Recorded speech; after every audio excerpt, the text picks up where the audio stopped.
Bok ekipa, jedna preporuka u vezi mikrofona. Danas kad masu ljudi radi od kuće, kada mi predavače snimamo, nešto u studiju, nešto tako da oni radi od kuće, ja bih molio malo pažnje što se tiče mikrofona. Većina nas ima nekakve mikrofone. Najčešće su to recimo ove žičane ili bežične slušalice gdje je mikrofon ovako nekakva mala žičica, jel? Koja onda se nalazi tu negdje i koja pokupi jako puno šuma okoline i taj zvuk ne zvuči baš dobro. Znači bilo da je ovakva, bilo da je recimo ovakva bežična slušalica ili neka druga kombinacija, to sve skupa ispadne dosta loše.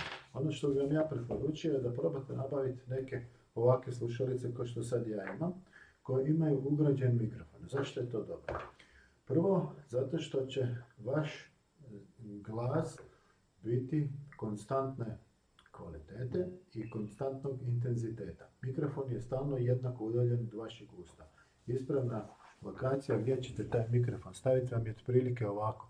Stavite ga ispred usta i da bude malo samo zakošen prema unutra. Evo da vidite kako to izgleda iz ove perspektive. Znači nekako prati vašu liniju lisca i kad tako namjestite mikrofon imate velike šanse da on bude dosta dobar.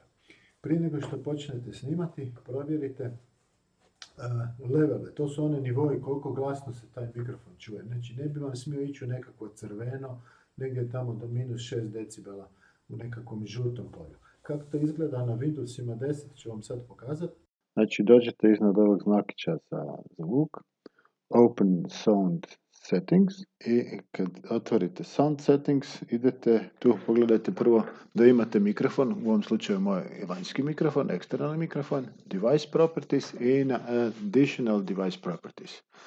Tu odete na levele, to su ti nivoi zvuka i smanjite mikrofon boost, on je po defaultu na plus 12 decibela, smanjite ga na nulu ako imate ovakav mikrofon. Eventualno za ovim eksternalnim mikrofon još nešto podesiti, ali to će više manje biti dobro, ali to možete vjerojatno i u aplikaciji sa kojom ćete raditi možete podesiti. Sve to potvrdite lijepo sa OK i pozatvarate. Ove slušalice koje ja imam na glavi su, to sam sad malo prikupio u Lidlu, najobičnije nekakve slušalice, piše gaming, košta nekakvih, ne znam, 200 kuna. A evo, ovaj zvuk je snimljen na njima i ovakve slušalice inače ne moraju biti ove, bilo koje druge koje imaju ovako nešto slično. To su vrlo pristojni mikrofoni, lokacija je jako dobra i zvuk će vam biti puno bolji. Znači, mi to preporučujemo našim predavačima koji za nas predaju. Evo, ja preporučujem i vama. Audio vam je jako važan i bitno je da imate dobar, lijep i razgovjedan audio. Hvala na pažnji, bok, čuvajte se.